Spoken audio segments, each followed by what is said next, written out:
Let's face it, people on the internet are jerks, and God help you if you get in their way. And one area I've begun to notice this is when people talk about budget gaming. But let me be the person to tell you, if you're a budget gamer, you don't have to be ashamed of being a budget gamer. You don't. Don't let anyone ever tell you otherwise. I'm a budget gamer and I'm proud of it. As long as I can play games, that's all I care about. And it should be all you care about too. No, the games aren't going to be the prettiest or run the smoothest, but that doesn't matter to a budget gamer. A budgeter games for the love of gaming. We love video games so much that even if we can't swing a dedicated graphics card, we'll use the one built into our CPU. We don't care. Spending hours on the internet trying to eke out just a little bit more performance in Rocket League or Doom. The thrill when a game finally runs and you can experience what used to just be a pipe dream. Some people feel shame in this, like they're doing something wrong. To this, I say no. Never feel shame for things you can't afford. Nobody needs a 1080 anyway. Who cares what other people have or do or say? Tell them that all they did was waste money that they could have spent on games on something that doesn't make the game easier or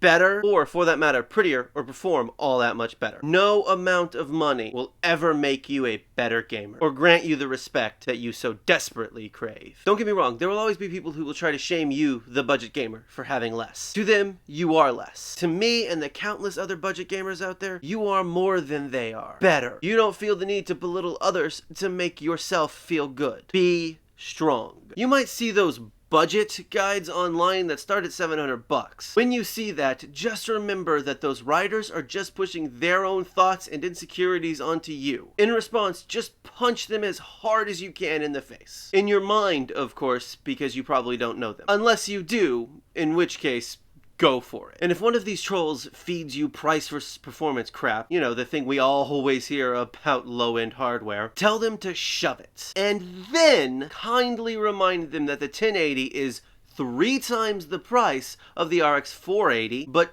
twice the performance. There will be dark times, debilitating times, where it seems like every single game that is released has higher and higher minimum specifications. Developers have even gone so far as to say that just because a game will run on said hardware, it doesn't mean it'll look good, that it doesn't really meet the standards that said developers have set. I'm already spending more than I should on your game, and now, in order to play it to your standards, I have to spend several hundred more? Please, tell me how this is okay. We rise up, we play on, playing that game ugly, forgetting that even developers don't want us to game. If you're one of these people who actively or otherwise makes another human being feel bad because they don't game up to your standards, I have 2 things to say to you. 1, you are human garbage, and don't let anyone ever tell you otherwise. And 2, I will not be tolerating that on my channel. And for you low-end gamers, remember, you don't have to be ashamed. Thank you for watching, and I will see you next time.